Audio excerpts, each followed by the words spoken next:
Students, कैसे हैं आप सभी लोग। मेरा नाम है जयदीप आमेटा और आज हम बात करने वाले हैं करंट इलेक्ट्रिसिटी के नेक्स्ट पार्ट की।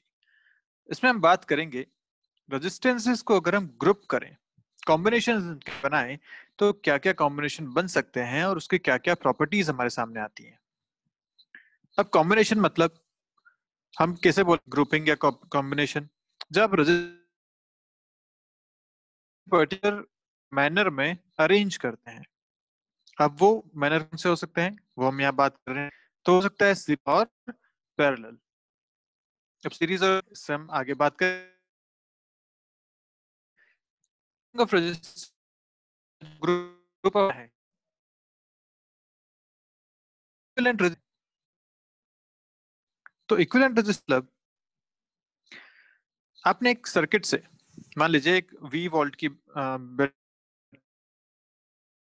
पूरा ग्रुप था, कनेक्ट कर दिया। अब इस कनेक्शन में लेट्स से अगर इस पूरे सर्किट से I करंट फ्लो हो रही है। अब अगर मैं इस पूरे ग्रुप ऑफ रेजिस्टेंस को एक सिंगल रेजिस्टेंस से रिप्लेस कर दूं और उसी बैटरी के अक्रॉस इसको कनेक्ट करूं, तो सेम करंट फ्लो होनी चाहिए। अगर करंट सेम रहती है तो हम कहते हैं कि ये जो ग्रुप ऑफ रेजिस्टेंस है ये इक्विवेलेंट है इस एक सिंगल रेजिस्टेंस के, और ये रेजिस्टेंस कहलाता है आर इक्विवेलेंट या इक्विवेलेंट रेजिस्टेंस। ठीक है, तो कॉन्सेप्ट समझ में आया आपको। आर इक्विवेलेंट किसे कहेंगे? वो रेजिस्टेंस, वो सिंगल रेजिस्टेंस जो उन सभी ग्रुप ऑफ रेजिस्टेंस को रिप्लेस कर देगा by keeping the current in the circuit same. तो हम बोलेंगे कि R equivalent equal to E by I हो जाएगा। ओम्स लॉ से हम पढ़ चुके हैं ये बात। या अगर करंट है तो करंट हम लिख सकते हैं ई बाय आर इक्विवेलेंट, इस तरीके से। क्लियर है बात?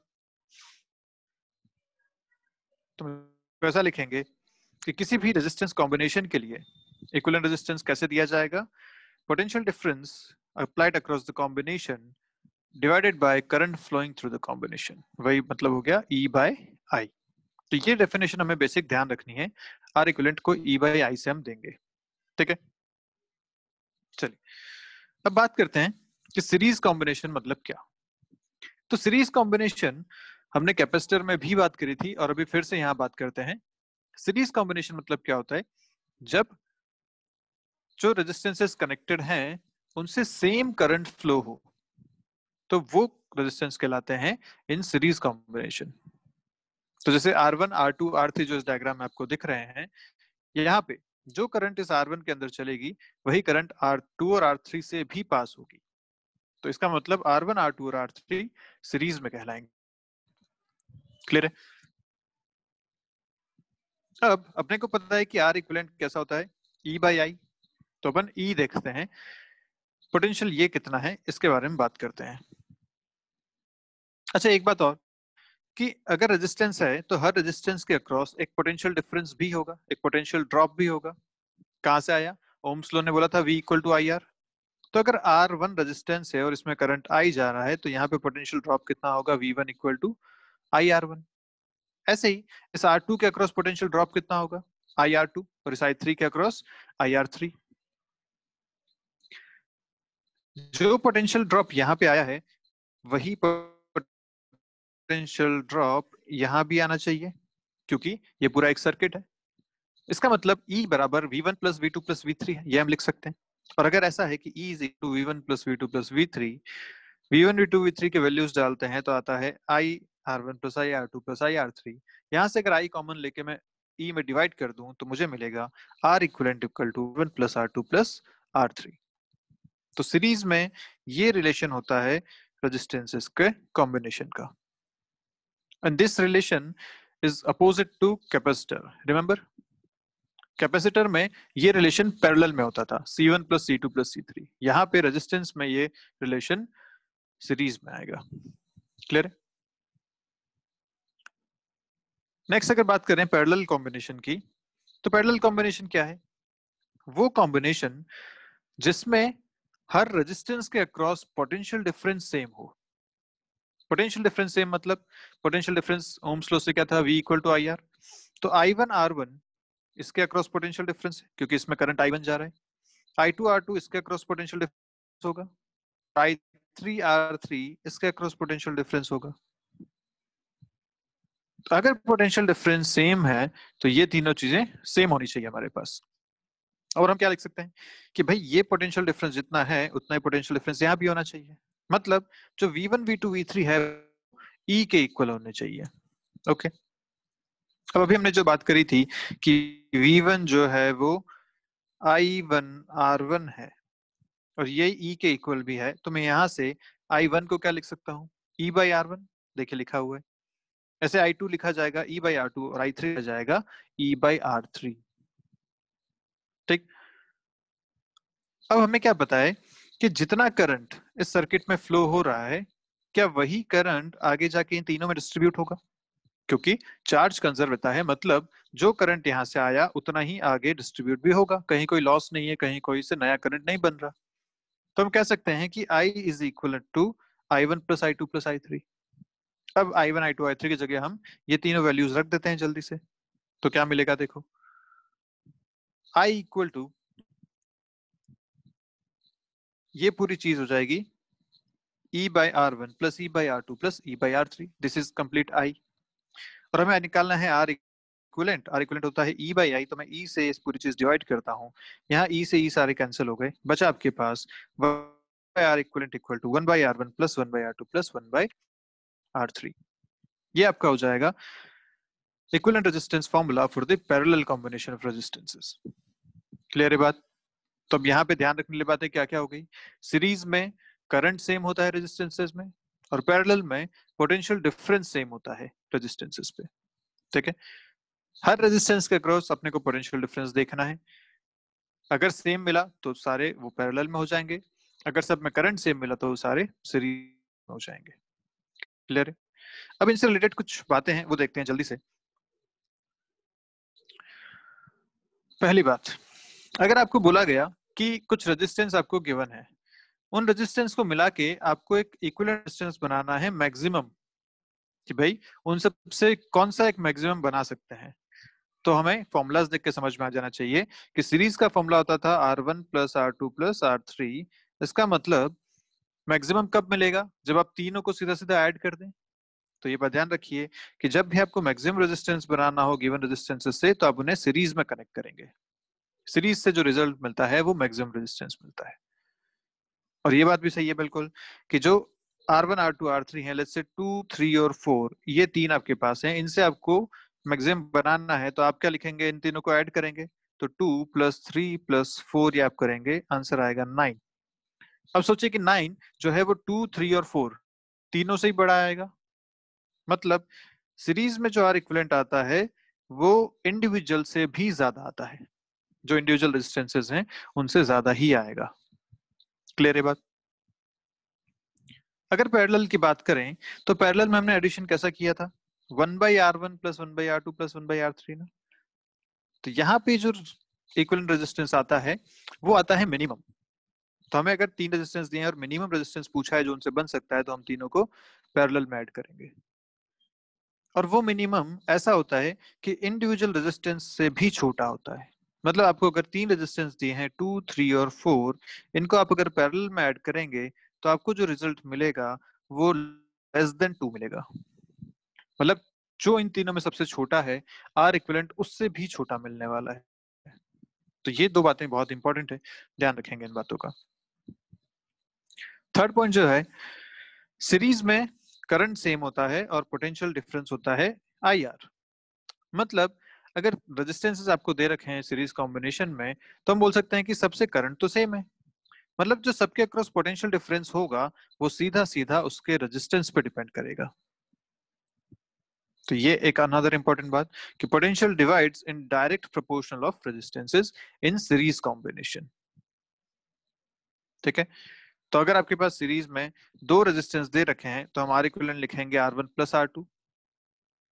जैसा अभी हमने देखा कि V is proportional to R, मतलब V1 by V2 is equal to R1 by R2।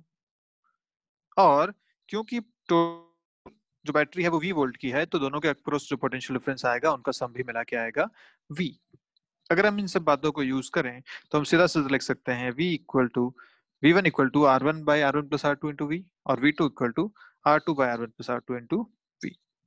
जैसे अगर ये दो रेजिस्टेंस आपको गिवन है, V वोल्ट की एक बैटरी आपने लगा रखी है, रेजिस्टेंस R1 है, R2 है और ये V है, तो अगर मुझे V1 लिखना है मतलब पोटेंशियल डिफरेंस अक्रॉस R1, तो मैं लिखूंगा सीधा सीधा R1 bye R1 plus R2 into V। और ऐसे अगर मुझे V2 लिखना है पोटेंशियल डिफरेंस अक्रॉस R2, तो मैं लिखूंगा R2 bye R1 plus R2 into V। सीधा सीधा हम पोटेंशियल डिफरेंस को रेजिस्टेंस के रेशियो में डिवाइड कर सकते हैं। ठीक है, चलिए नेक्स्ट अगर हम बात करें तो पैरेलल कॉम्बिनेशन में अगर आपको गिवन है,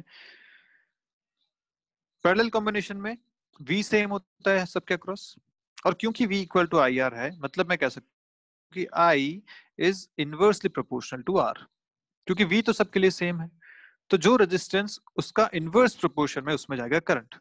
मतलब सोचो रेजिस्टेंस जितना ज्यादा उतना ही कम करंट उसमें जाएगा। किस बात में? पैरेलल कॉम्बिनेशन की बात हो रही है। तो अगर रेजिस्टेंस इनफाइनाइट हो गया तो उसमें जीरो करंट जाएगा, और सोचो अगर रेजिस्टेंस जीरो हो गया तो उसमें सारा का सारा करंट चला जाएगा।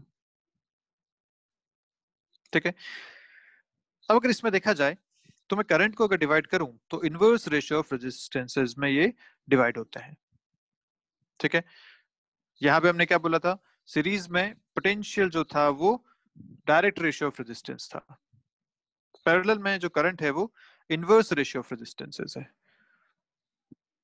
क्लियर? तो अगर आपके पास दो रेजिस्टेंस पैरेलल में दे रखे हैं और पूछा कि इन दोनों का इक्विवेलेंट बताइए, तो इक्विवेलेंट हम क्या लिखेंगे? आप सीधा सीधा ये फॉर्मूला यूज कर सकते हैं, R1 R2 by R1 plus R2. This is the direct formula for two resistances in parallel combinations. अब प्रूफ भी कर सकते हैं इसे 1 by R1 plus 1 by R2 से, ये बिल्कुल सिमिलर आंसर आ जाएगा। और दो के लिए हमें याद रखना चाहिए इस तरीके से इसको।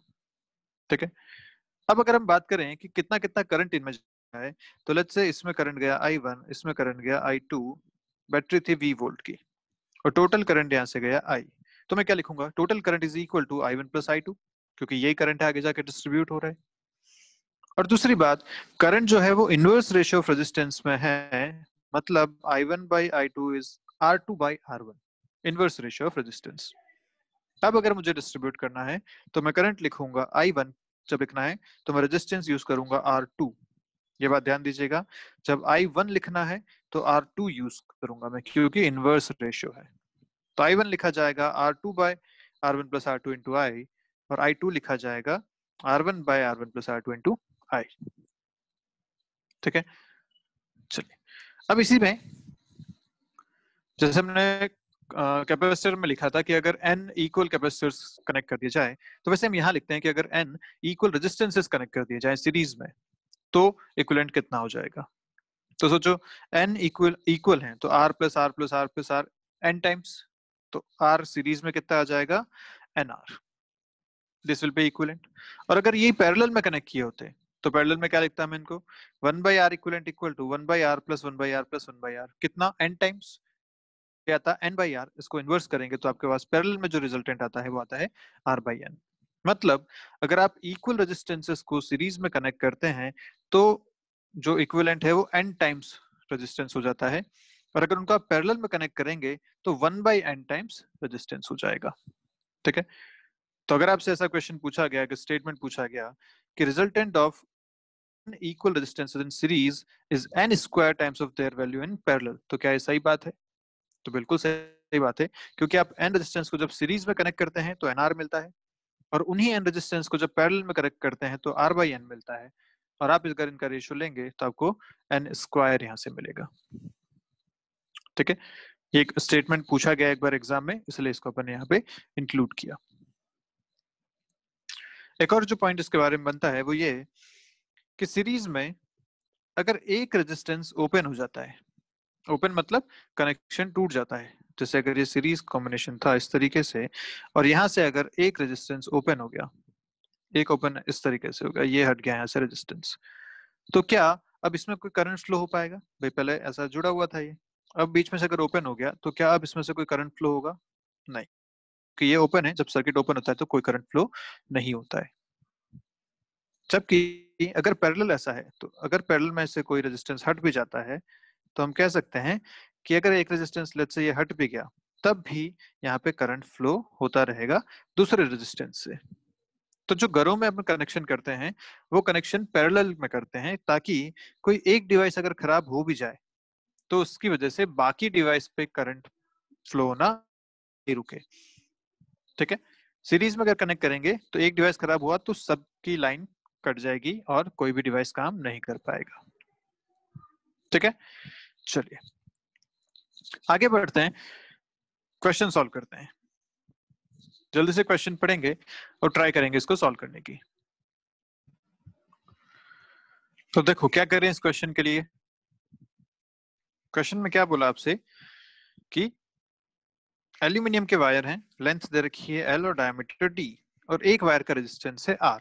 ओके, तो अपने को पता है R होता है रो L बाई D, ये होता है रो L बाई A। अपना रेजिस्टेंस होता है R equal to rho L by A, और एरिया क्या होता है पाई D स्क्वायर बाई 4। ठीक है, यहाँ तक बात समझ में आती है।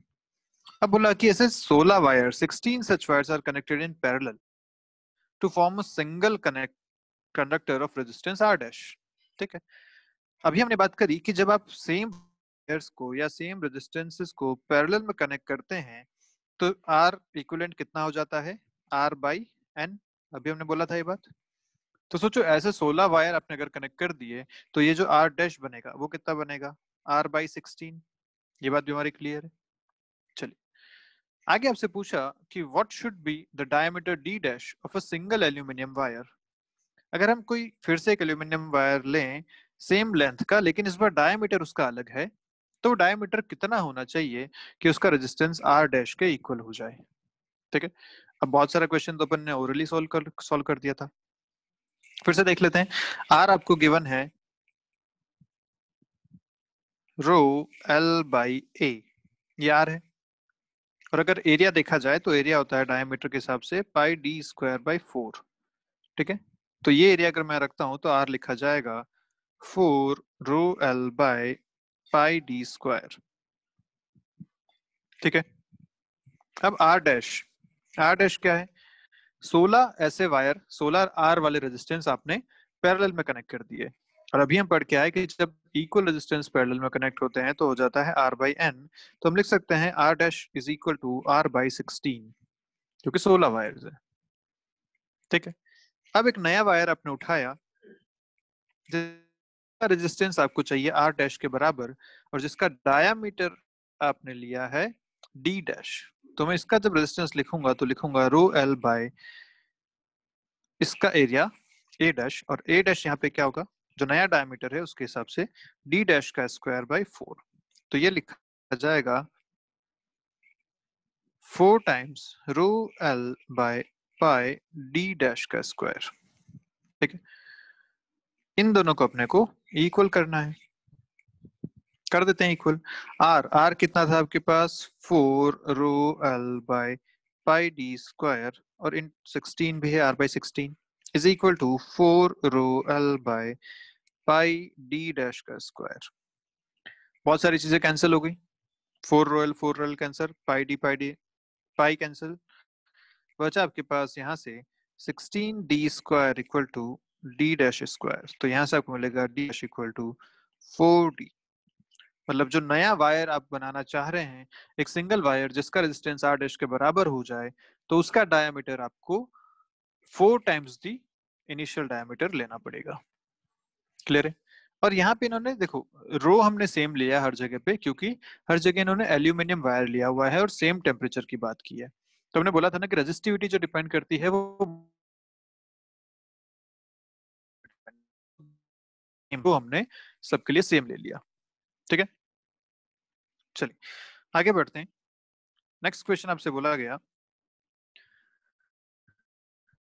कि एक वायर है, लेंथ इसका 10 सेंटीमीटर है और रेजिस्टेंस 12 ओम है। ओके, तो लेंथ आपको दे दी 10 सेंटीमीटर और रेजिस्टेंस इसका is bent to form a circle। Okay, पूरा ऐसे what is the effective resistance between opposite points of the, ये आपसे पूछा गया।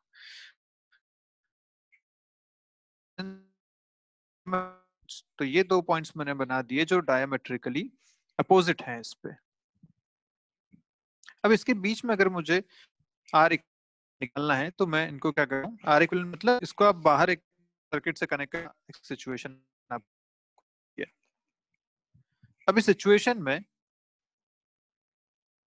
हमें इक्विवेलेंट रेजिस्टेंस निकालना है, तो सोचो कि क्या ये ऊपर जो रेजिस्टेंस बना हुआ है वो ऐसा एक रेजिस्टेंस है और नीचे एक रेजिस्टेंस ऐसा बना हुआ है, और ये दोनों ही रेजिस्टेंस के अभी पैरेलल में कनेक्टेड हैं।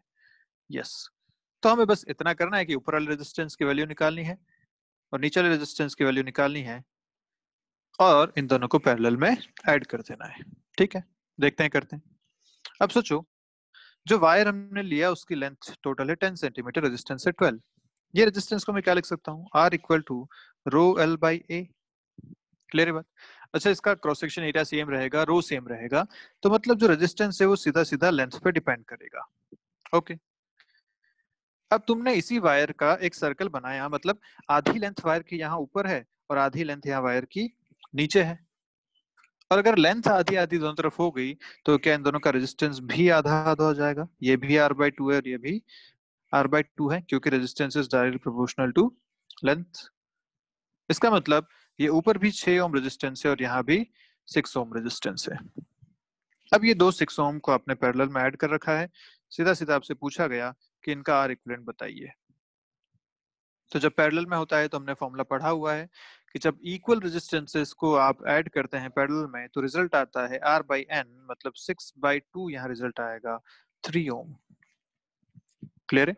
आप चाहे तो फॉर्मूला भी यूज कर सकते हैं, 1/6 प्लस 1/6, 2/6 इज 1/3, और इसको रिवर्स करेंगे तो आ जाएगा 3। चाहे फॉर्मूला यूज करें चाहे ये तरीका यूज करें कि इक्वल रेजिस्टेंसेस को जब ऐड करते हैं पैरेलल में तो R/n, सीरीज में तो NR।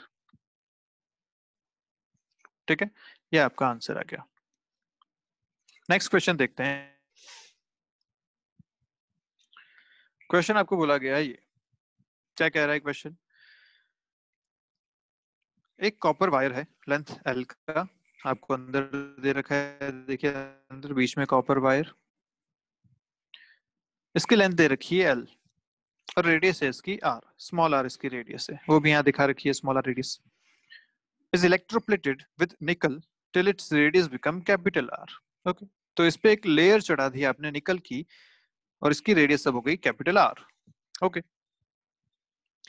कॉपर और निकल की रेजिस्टिविटी आपको रो सी एंड रो एन अलग अलग दे रखी है।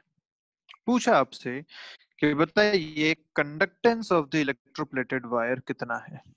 कंडक्टेंस आपसे पूछा गया इस इलेक्ट्रोप्लेटेड वायर का, तो याद करो कंडक्टेंस क्या होता था, कंडक्टेंस इज रिप्रेजेंट किया जाता था G से, and G is equal to 1/R। Resistance का इनवर्स होता था कंडक्टेंस, तो हमें एक्चुअली 1/R अगर अपने को पता चल गया तो वही कंडक्टेंस अपने पास आ जाएगा। ठीक है, तो अब क्या किया जाए, तो एक बात तो समझ में आती है कि कॉपर और निकल के जो दो वायर अपने को दिख रहे हैं, इन दोनों को दो अलग अलग रेजिस्टेंस मान के अपने को काम करना चाहिए। ठीक है, अब दो अलग अलग रेजिस्टेंस, ये दोनों सीरीज में कनेक्टेड है या पैरेलल में, ये आप सोचिए कैसे करें। तो ध्यान दो, अगर मैं यहाँ पे, भाई ये ऐसा वायर है ना, इस तरीके से वायर है, ये ऐसा वायर है, बीच में पूरा कॉपर है, ऊपर ऊपर निकल है। अगर मैं इसको एक बैटरी से कनेक्ट करता हूं तो इस तरीके से कनेक्ट करूंगा। क्लियर है? देखो इसमें करंट दे रखा है ना, करंट इस तरीके से अंदर जा रही है, आई की डायरेक्शन बता रखी है, आई की डायरेक्शन इस तरह बाहर आ रही है, तो ऐसा एक वायर मैंने कनेक्ट कर दिया बैटरी से। अब ध्यान से सोचो, तो ये जो निकल वाला पोर्शन है पूरा आउटर वाला पोर्शन, और जो अंदर कॉपर वाला पोर्शन है, इनको हम दो रेजिस्टेंस मान रहे हैं, तो ये दोनों ही रेजिस्टेंस क्या पैरेलल में कनेक्टेड है? ऐसा क्यों कह रहा हूं मैं, क्योंकि जो ये निकल वाला रेजिस्टेंस है मैं इसको लिखता हूँ Rn, और जो कॉपर वाला है इसको मैं लिखता हूँ Rc। तो ये Rn और Rc दोनों के अक्रॉस पोटेंशियल, यहाँ अगर दोनों के लिए V है तो यहाँ दोनों के लिए 0 है। अगर ये V वोल्ट की बैटरी है तो यहाँ 0 और यहाँ V है, तो दोनों ही सेम पोटेंशियल डिफरेंस के बीच में कनेक्टेड हैं, मतलब दोनों ही ये पैरेलल में कनेक्टेड हैं। तो ये बात यहाँ समझनी बहुत जरूरी थी कि ये दोनों पैरेलल में कनेक्टेड हो गए। ठीक है, अब अपन क्या करते हैं कि भाई कॉपर वायर बनाते हैं एक बार। कॉपर वायर का जो रेजिस्टेंस है वो स्मॉल r है, लेंथ l दे रखी है और इसकी रेजिस्टिविटी रो सी दे रखी है। तो मैं इसके लिए जब रेजिस्टेंस लिखूंगा तो लिखूंगा rho C l by pi R square. Area कितना है इसका? Pi R square. ये हो गया रेजिस्टेंस कॉपर का। अब अगर मैं बात करता हूँ निकल वाले वायर की, तो वो बीच में होलो पोर्शन है, ये वाला पोर्शन सब एरिया लिखा बाहर वाले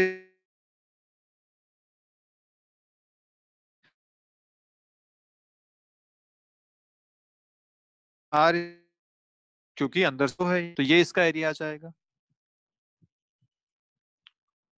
ठीक है, इसका एरिया होलो की वजह से ऐसे लिखेंगे। अब लेंथ इसकी भी दे रखी है एल और इसका रेजिस्टिविटी दे रखी है आपको रो एन। तो इसके लिए मैं रेजिस्टेंस क्या लिखूंगा? Are N. आर एन लिखा जाएगा rho N into L by pi of R square minus R square. ये हो गई इसकी रेजिस्टिविटी। ठीक है, ये दोनों तो मैं लिखूंगा 1/r equal of 1/r equivalent is nothing but conductivity, तो यही अपना आंसर है। हम इसे लिखेंगे 1/r ऑफ कॉपर मतलब पाई आर स्क्वायर ऊपर divide by rho C L, और इधर pi R square minus R square ऊपर divided by rho N L. ये अपना आ जाएगा फाइनल आंसर। तो यहाँ समझने वाली बात क्या थी कि ये दोनों जो कनेक्टेड हैं वो किस में कनेक्टेड हैं? पैरेलल कॉम्बिनेशन में कनेक्टेड हैं। दूसरी बात, जब लेंथ और एरिया लेते हैं तो एरिया हमें वो लेना है जहां एक्चुअली मटेरियल है, जहां रेजिस्टेंस है। तो एरिया जब निकल के लिख रहे हैं तो हॉलो पार्ट को हटाना पड़ेगा, सिर्फ सॉलिड पार्ट का एरिया में लिखना है। क्लियर है बात? चलिए नेक्स्ट क्वेश्चन देखते हैं। क्वेश्चन आपसे कह रहा है कि एक इलेक्ट्रिक करंट है 5 एम्पियर का, उसको आपने डिवाइड किया 3 ब्रांचेस में और तीनों पैरेलल कॉम्बिनेशन बना रही है। ओके, बोला कि the length of wire in the 3 branches are in the ratio 2:3:4। L1 L2 L3 का रेशियो आपको दे दिया 2:3:4।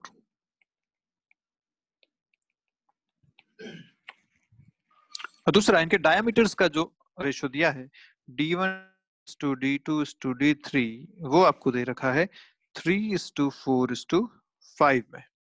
ये डायमीटर का रेशियो है। तो पूछा हर ब्रांच में करंट बताइए अगर मटेरियल हर वायर का सेम है। मटेरियल सेम है मतलब सबका रो सेम है, ये आपको दे दिया। और इन तीनों वायर्स ऐसे कनेक्ट किया है, पैरेलल में कनेक्ट किया है। तो मैं इनको ऐसे बना देता हूँ R1 R2 और R3, ये 3 रेजिस्टेंस आपके पास हैं। इसमें जो करंट जारी हो जा रही है 5 एम्पियर्स। तो अपने को I1 जो R1 में गई, I2 और I3 ये तीनों पता करना है। तो ये पता करने के लिए अपने को बेसिकली R1 R2 R3 पता होने चाहिए, तभी अपन करंट बता पाएंगे। ठीक है, अब R1 R2 R3 कैसे देखें? तो अपने को पता है कि जब रेजिस्टेंस लिखा जाता है तो लिखा जाता है रो एल बाई ए से, है ना। और एरिया क्या होता है? पाई डी स्क्वायर बाई 4, तो ये हो जाएगा रो L by pi D square ऐसा। ठीक है, अब देखो रो सबके लिए कांस्टेंट है, पाई एक कांस्टेंट है, 4 एक कांस्टेंट है, मतलब आर जो आ रहा है वो प्रोपोर्शनल है एल बाई डी स्क्वायर के। तो अब अगर मैं रेजिस्टेंस का रेशियो लिखना चाहूँ R1:R2:R3, तो मैं क्या लिखूंगा? This ratio is same as L1/D1 square is to L2/D2 square is to L3/D3 square। ठीक है, प्रोपोर्शनलिटी से हम ऐसा रेशियो लिख सकते हैं। L1 L2 L3 सबका अपने को रेशियो पता है, स्क्वायर करके D1 D2 D3 के भी रेशियो लिखे जा सकते हैं। तो ये आएगा 2/3 square is to 3/4 square is to 4/5 square। ठीक है, यहाँ से आपको क्या मिल गया? रेशियो मिल गए R1 R2 और R3 के। अब अपने को पता है कि जब पैरेलल में करंट डिस्ट्रीब्यूट करना होता है तो पैरेलल में जो करंट डिस्ट्रीब्यूट होता है वो होता है इनवर्स रेशियो ऑफ रेजिस्टेंस। हम बात करके आए थे पैरेलल जब पढ़ रहे थे तब। इसका मतलब अगर I1, I2, I3 हमें लिखना है तो वो जो रेशो बनेगा वो रेशो बनेगा 1/R1 is to 1/R2 is to 1/R3 के रेशियो में। तो रेशियो इसका उल्टा हो जाएगा 3 स्क्वायर मतलब 9/2 is to 4 स्क्वायर मतलब 16/3, 5 स्क्वायर मतलब 25/4। तो ये जो रेशियो है I1 is to I2 is to I3 का, वो ये रेशियो है। और टोटल करंट आपको कितना गिवन है? 5 एम्पियर। अब टोटल करंट आपको पता है, रेशियोज आपको पता है कि आप करंट डिस्ट्रीब्यूट इसमें कर सकते हैं। ठीक है, कैसे निकाला जाता है करंट रेशियो से? I1 अगर निकालना है तो लिखा जाएगा, ये जो फर्स्ट इसका रेशियो है ये 9/2 डिवाइड बाय जो इनका सम है, sum of the ratios into I। ऐसे आप तीनों का करंट निकाल सकते हैं। I2 के लिए 16/3 ऊपर आएगा, नीचे सम आएगा, और I3 के लिए 25/4 ऊपर आएगा और नीचे तीनों का सम आएगा। क्लियर है बात? ये आपको करना है, रेशियो से आप फाइनल आंसर बताएंगे। चलिए अब अपन चलते हैं थोड़ा सा सर्किट के, कि अगर आपको बहुत सारे ऐसे डायग्राम्स दिए हुए हैं तो आप इन डायग्राम से कैसे सॉल्व करेंगे इक्विवेलेंट रेजिस्टेंस। ठीक है, तो प्रैक्टिस करते हैं इससे रिलेटेड कुछ जल्दी से। फर्स्ट डायग्राम देखेंगे, इसमें आपको 3 रेजिस्टेंस दे रखे हैं 40, 60 एंड 100। हर डायग्राम में आपको ए और बी के बीच में इक्विवेलेंट रेजिस्टेंस पूछा गया है। तो मतलब ए और बी के बीच पूछने का मतलब ये है कि आप अगर बाहर बैटरी कनेक्ट करते हैं तो वो ए और बी के बीच में कनेक्ट करेंगे।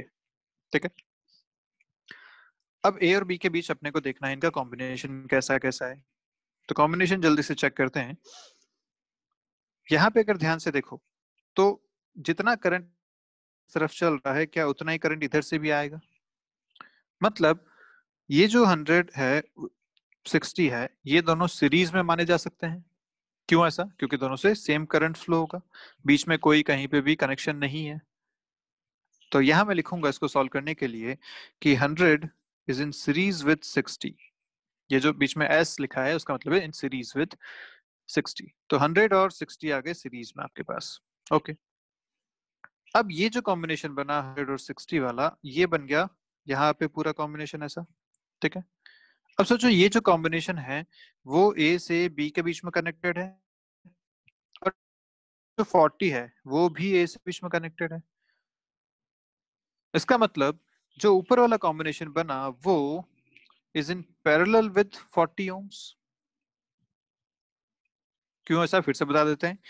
ये जो कॉम्बिनेशन बन रहा है वो ए और बी के बीच में कनेक्टेड है। इसी तरीके से 40 भी तो ए और बी के बीच में कनेक्टेड है।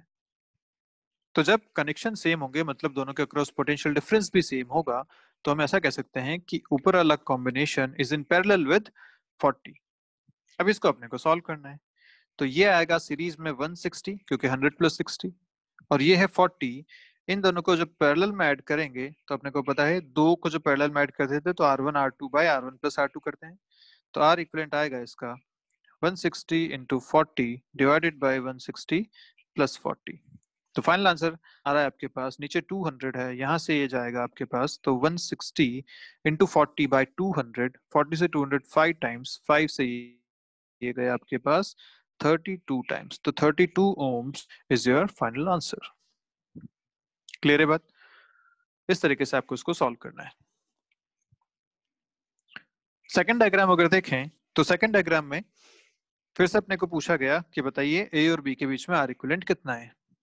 अब इसमें अगर हमें डायरेक्ट समझ में नहीं आता है तो हम क्या करते हैं कि नंबर लिखना शुरू करते हैं, या जो ये पॉइंट्स है उनको नाम देना शुरू करते हैं। ठीक है, अब सोचो अगर यहाँ पे पोटेंशियल है ए के equal, potential is a. Okay, तो इस पॉइंट पे भी पोटेंशियल ए होगा, क्योंकि यहां से यहां तक एक कनेक्टिंग वायर है, और कनेक्टिंग वायर में कोई रेजिस्टेंस नहीं होता। जब रेजिस्टेंस नहीं है तो वहां कोई पोटेंशियल ड्रॉप भी नहीं होगा। तो ये बात हमेशा ध्यान रखिए कि जब कनेक्टिंग वायर्स होते हैं तो उनमें पोटेंशियल सेम लिखा जाता है। तो अगर यहाँ पोटेंशियल ए है तो मैंने यहाँ भी पोटेंशियल पास में भी ए लिख दिया। अच्छा, यहाँ भी ए हो जाएगा, यहाँ भी ए हो जाएगा, और यहाँ भी ए हो जाएगा। यहाँ ए तो यहाँ भी ए, यहाँ भी ए।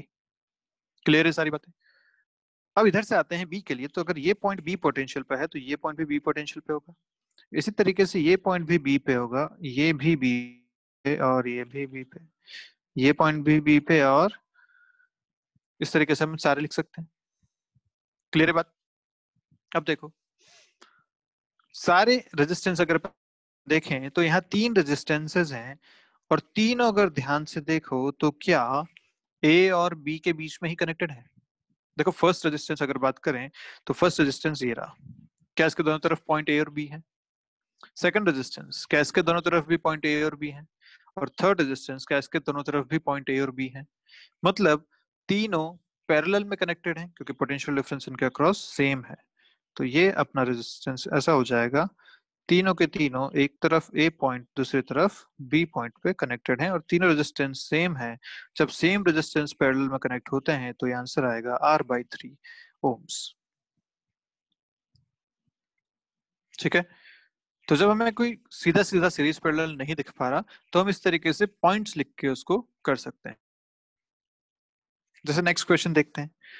नेक्स्ट क्वेश्चन में अगर हम डायरेक्ट देखें तो कुछ समझ में नहीं आ रहा कि कौन सीरीज और कौन पैरेलल में है ना, तो क्या करें, फिर से पॉइंट्स लिखते हैं।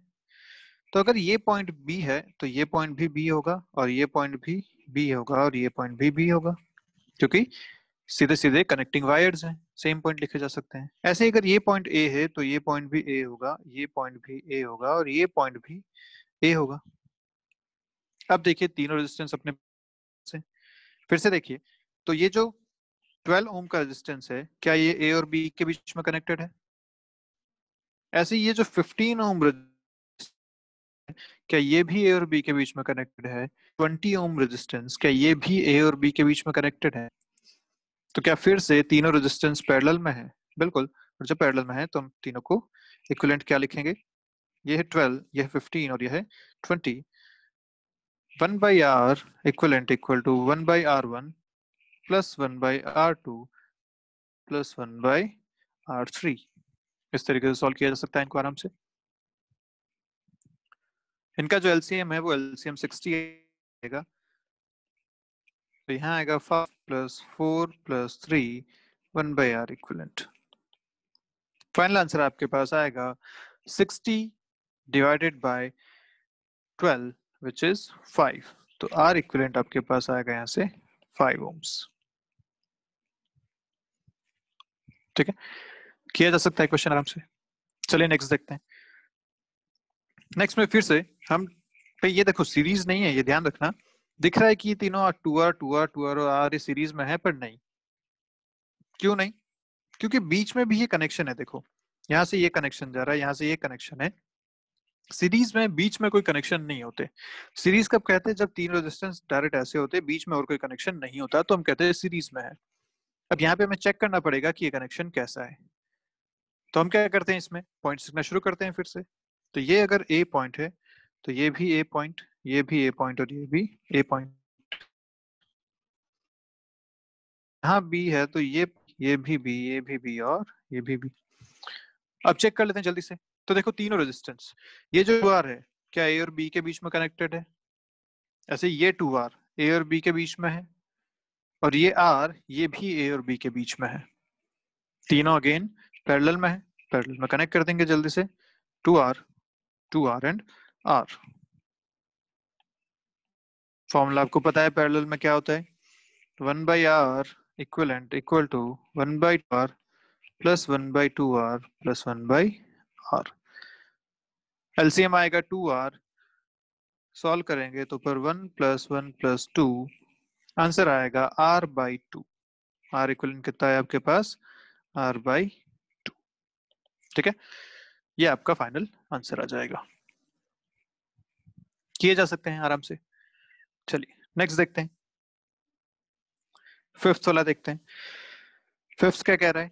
फिर से पॉइंट्स देखें क्योंकि डायरेक्ट समझ में नहीं आ रहा। तो ये पॉइंट बी बी बी, ये भी बी, ये भी बी, ये भी बी, और ये भी बी। तो बाहर का सब पॉइंट बी है और सेंटर वाला पॉइंट आपको ए दे रखा है। अब देखिए हर एक रेजिस्टेंस क्या ए और बी के बीच में कनेक्टेड है? ए से बी, ए से बी, ए से बी, और ए से बी। चारों रेजिस्टेंस ए से बी के बीच में कनेक्टेड है, मतलब फिर से चारों पैरेलल है। और जब चार रेजिस्टेंस पैरेलल में होते हैं तो हम क्या बोलेंगे उसे? इक्विवेलेंट जो आएगा वो आएगा R/4। क्योंकि 4 सेम रेजिस्टेंस पैरेलल में है, आंसर इज R/4। ठीक है, 6 वाला देखते हैं, ये क्या कह रहा है। फिर से वही पॉइंट्स अपन लिखते हैं, तो ये बी पॉइंट, यहाँ ये बी हो जाएगा, ये बी हो जाएगा, this is B, this is B, ये भी बी, ये भी बी, और ये भी बी। अब पॉइंट आपको जो ए दे रखा है वो यहाँ पे है, सेंटर वाला पॉइंट अपने को नहीं मिल पाया, ना ए से ना बी से, और जब ऐसा होता है तो हम इसे एक अननोन पॉइंट मान लेते हैं, विच इज एक्स। कोई पॉइंट जो हम नहीं लिख पा रहे हैं उससे हम एक्स पॉइंट मान लेते हैं। अब अपने को पूछा गया था R equivalent between A and B, तो मैंने ए यहाँ बनाया, बी यहाँ बनाया, और एक्स यहाँ बीच में बना दिया। ठीक है, अब अपन चारों रेजिस्टेंस को ऐड करते हैं, इस सर्किट में बनाते हैं, सर्किट फिर से बनाते हैं ऐसा जो अपने को दिख सके आराम से। तो मैं ये ऊपर वाला रेजिस्टेंस लेता हूँ, कहाँ कनेक्टेड है, एक्स और बी के बीच में। ये वाला देखो, क्या ये भी एक्स और बी के बीच में है, और ये वाला भी एक्स और बी के बीच में है। तो 3 रेजिस्टेंस कनेक्टेड हैं एक्स और बी के बीच में, मतलब तीनों पैरेलल में है, यहाँ से यहाँ तक, इस तरीके से। और ये जो रेजिस्टेंस है बचा हुआ चौथा, वो कनेक्टेड है एक्स और ए के बीच में। तो एक्स और ए के बीच में एक रेजिस्टेंस अपन कनेक्ट कर देते हैं यहाँ पे।